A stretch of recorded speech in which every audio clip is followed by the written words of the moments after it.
స్వాగతం పలికిన విజువల్స్ మీరు చూడడం జరుగుతోంది. అలాగే ఎమ్మెల్సీలు కావచ్చు, ప్రజాప్రతినిధులు కావచ్చు, వీళ్ళందరూ కూడా అక్కడికి చేరుకోవడం జరిగింది. చేరుకొని స్పీకర్ అయ్యన పాత్రుడు, డిప్యూటీ స్పీకర్ రఘురామకృష్ణంరాజు, హోంమంత్రి అనితతో పాటు ఎమ్మెల్సీలు కావచ్చు, ప్రజాప్రతినిధులు కావచ్చు, మిగతా వాళ్ళందరూ కూడా అక్కడికి చేరుకున్నారు. మరి కాసేపట్లోని ప్రధాని మోదీ సభా వేదికకు చేరుకోబోతున్నట్టుగా తెలుస్తోంది. స్కెడ్యూల్ ప్రకారమే ఆయన సభా వేదికకు చేరుకునే అవకాశం ఉన్నట్టుగా తెలుస్తోంది. మా ప్రతినిధి రాజేష్ మరి కాసేపట్లో అందుబాటులోకి వచ్చి అప్డేట్స్ అందించే ప్రయత్నం చేశారు. ఒకసారి రాజేష్ దగ్గరికి వెళ్లే ప్రయత్నం చేస్తున్నాను.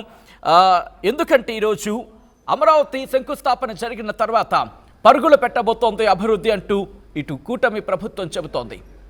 దాదాపుగా గత 5 ఏళ్లలో అభివృద్ధిని కుంటున పడేశారు. అభివృద్ధి జరగలేదు. మేము ఇప్పుడు అభివృద్ధిని పరుగులు పెట్టిస్తాం. అభివృద్ధి విషయంలో ఆంధ్రప్రదేశ్, అమరావతి దేశంలోనే నెంబర్ 1గా నిల్చోబెడతాం అంటూ కూటమి ప్రభుత్వం చెబుతోంది. అమరావతిని త్వరగా పూర్తి చేసి ముందుకు వెళ్తామంటూ కూడా చెప్పుకొస్తున్న పరిస్థితి. మా ప్రతినిధి రాజేష్ అప్డేట్స్ అందించేందుకు సిద్ధంగా ఉన్నారు. రాజేష్, ఇంకెంతసేపు ప్రధాని మోదీ సభా వేదిక చేరుకునే అవకాశం ఉంది? అక్కడ ఎటువంటి పరిస్థితులు కనిపిస్తున్నాయి?